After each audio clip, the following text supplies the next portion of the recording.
how much do you think the next CEO of Berkshire should be paid? Well, the answer to the last is he certainly will be entitled to get paid a lot, but their decision as to how much they accept is another question. But I'm going to write about that very end question next year in the annual report because it has a lot of interesting ramifications. We obviously are following the SEC rules, which I can't recite, in terms of the officers required to be in the proxy statement as to their pay. But Andrew, in my sporting mood, I would say that Comcast probably has some people in the employ that make a lot more money. I'm not at CNBC, we're not, but that would exceed the salaries of the people that they list in the proxy statement as well. And there's a real question as to whether it's in the interests of the shareholders of the company to start listing, how much the person who's the anchor of the nightly news or whomever it might be gets paid, because it might have a very negative effect in terms of negotiating salaries with other people within the organization. I would say that the shareholders of Comcast would be hurt, actually, if you published the 5 highest salaries paid at the subsidiaries or at Comcast itself, and certainly if you carried it to every subsidiary there was. I mean, if you were to publish the 5 highest salaries at CNBC, I don't think the salaries overall would go down the following year. So I think that's a good reason for us not publishing the salaries of say our top 10 managers of the company. At Solomon, we mentioned that a little earlier.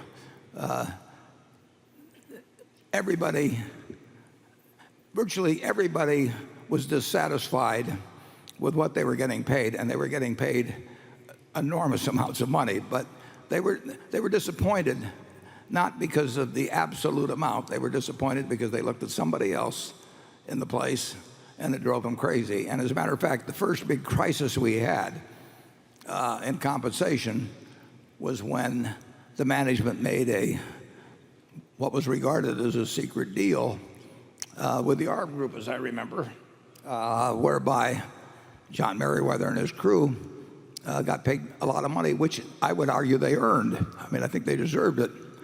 But as soon as that happened, it made compensation, which had always been a terrible problem, an even greater problem because of the jealousy that broke out among the people that weren't in John Merriweather's group. I think it's very seldom that publishing compensation accomplishes much for the shareholders. In fact, you can argue that much of what's going on in corporate America, well, I would put it this way: corporate CEOs as a group would be being paid a lot less money if proxy statements hadn't revealed how much other people were getting paid. It is only human to look at a whole bunch of proxy statements and say, well, I'm worth more than that guy, and negotiate that way, and a comp committee is going to respond to that. So American shareholders are paying a significant price for the fact that they get to look at that proxy statement every year and see how much those top 5 officers are earning. Charlie? Well, in a spirit of transparency, you're asking for something that wouldn't be good for the shareholders, and it's not going to happen unless the SEC makes it happen. We're way better off without adding to the culture of envy in America. Yeah, there's no one that looks at, there's no CEO that looks at other proxy statements and comes away thinking I should get paid less. I mean, we haven't seen, have we ever seen that? No. Well, we're not old enough. I would say that envy is doing the country a lot of harm. And our practices are envy dampeners. You've been looking for a credentialed bear to ask questions at this meeting. I'm not it. In fact, selling short on Berkshire would be quite silly. However, in the long term, Berkshire has a business model of owning over 70 non-financial unrelated businesses, bricks and chocolate, for example, which is a model that has almost universally not worked well in the past 100 years of American business. The model has worked well for you two, Mr. Buffett and Mr. Munger, who are uniquely talented. But the question is, the probabilities do not seem likely to be favorable that their successors will be able to have it continue to work nearly as well. So that is my question. Okay. Actually, it's interesting. The model has worked well for America. I mean, if you look at all these disparate businesses in America, they've done extraordinarily well over time. So if you want to look at the Dow Jones average as one entity, now it was a changing group of companies over a 100-year period, but any business unit that goes from 67 or 66 to 11,497 while paying you out a fair amount of money every year actually is a model that's worked pretty well, but it hasn't been, of course, under one management. But owning a group of good businesses is not a terrible business plan.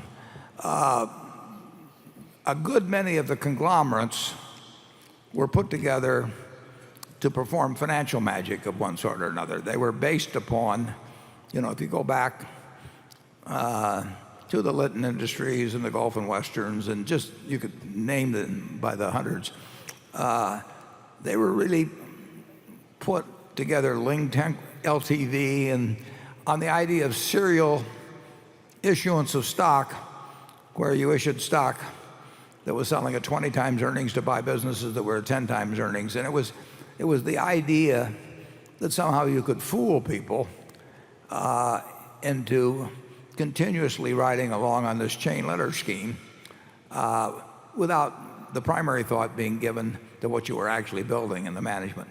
I think our business plan makes nothing but great sense to own a group of great businesses, diversified, outstanding managers, conservatively capitalized, and with one enormous advantage, which people don't really understand. I mean, capitalism is about, in an important way, it's about the allocation of capital.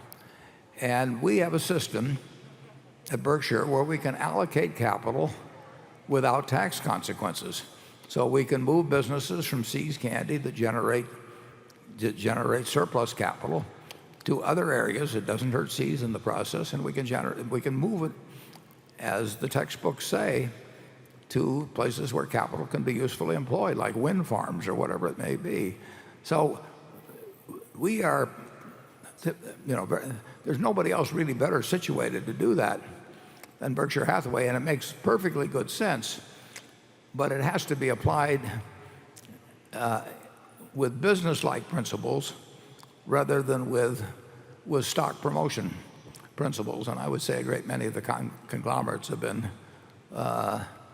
had as their underlying premise stock promotion. You saw what happened with Tyco. Or the serial acquirers were usually interested in issuing a lot of stock. I think if you had to look at one of the primary indicators of what sort of species you're viewing, you would see whether somebody's issuing. If they're issuing stock continuously, one way or another, they probably got a chain letter game going on, and that does come to a bad end. I think our method of acquiring for cash and acquiring good businesses and building many, many sources of growing earning power, I think, is a terrific model. Charlie? Well, I think there are a couple of differences between us and the people who are generally thought to have failed at a conglomerate model. One is we have an alternative. When there's nothing to buy in the way of companies, we've got more securities to buy in insurance company portfolios, and that's an option which most of the other conglomerates didn't have. And number two, they were hell-bent to buy something or other quite regularly, and we don't feel any compulsion to buy. We're willing to just sit until something makes sense. We're quite different. We're a lot more like the Mellon brothers than we are like Gulf and Western. And the Mellon brothers did very, very well for, 50, 60, 70 years. And they were willing to own minority interests. They were willing to control companies. They were a lot like us. And so I don't think we're a standard conglomerate. And I think we're likely to continue to do very well. Sort of like as if the Mellon brothers had just kept young forever. Now you're talking. Yeah.